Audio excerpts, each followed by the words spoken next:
figisu za wenzao ili waondolewe katika madaraka ya kazi, ili waondolewe katika nyadhifa fulani za kazi, kwa sababu wamejawa na udhalimu, kwa sababu ni waongo, kwa sababu ni wachonganishi.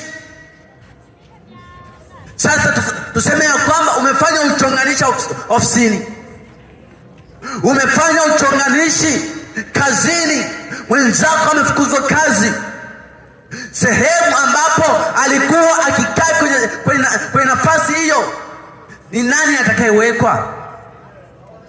Je, nikuulize ya kwamba umefanya uchonganishi, na unapofanya uchonganishi ni yule mtu amefukuzwa katika kazi, je, wewe utailisha familia yake?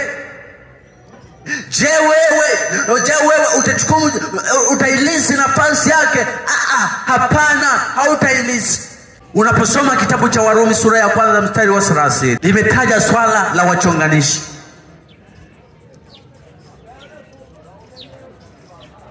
Leo